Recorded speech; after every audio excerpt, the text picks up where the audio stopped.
Fix där nu. Jag ska kolla om jag har något sättstrå hemma tills imorgon. Ja, men alltså, hur får vi fast trån i det där så att han står rätt ut som en pinjong? Ja, det är där jag måste kolla hur grovt tråd jag har.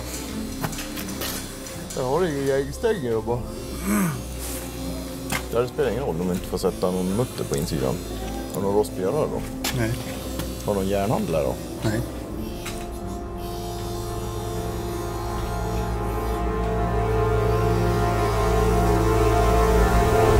Min passion för bilar, det är ju helt enkelt att förädla det bäst av det gamla och ändå tar man fram lite moderniteter och gör det lite på sitt vis så att man får sitt eget stuk över det.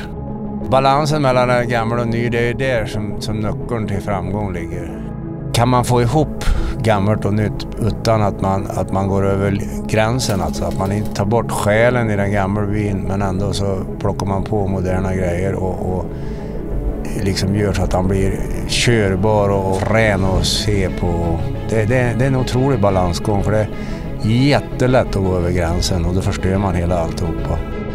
Varje dag under de här 4 åren så tänker på detaljer och hur jag ska få ihop allting och hur vi ska lösa det. Och det är väl kanske en av min styrkor, att jag ser innan det blir klart hur det kommer att se ut. Sen gäller det bara att försöka ta sig dit, och ibland är det ju helt omöjligt att ta sig dit eftersom det är i praktiken platsbrist och grejer så att det inte går att göra som jag exakt har tänkt. Får man göra en kompromiss, och det gäller att göra den kompromissen så bra som möjligt så att man når till det målet ungefär som man hade. Ibland blir det ännu bättre än vad man tänkte från början, och ibland blir det kanske inte riktigt lika bra, men det är på grund av till exempel platsbrist eller andra grejer som gör att det inte kanske riktigt kan bli som man tänker hela tiden. Men jag har hela tiden klart för mig exakt hur bilen ska se ut. Det visste jag redan för 6-7 år sedan. Jag har ju förmånen att ha fantastiskt duktiga vänner, annars skulle aldrig det här vara möjligt.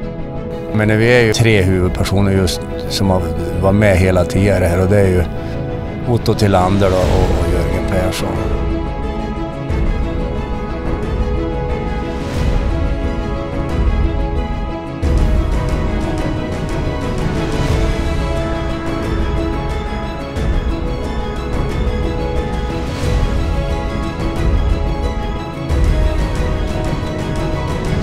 Sen har jag ju andra som jag kan ju räkna upp en hel rad med folk som jag vill liksom gå in och ta, men det är väl det som är själva hjärtat i det här.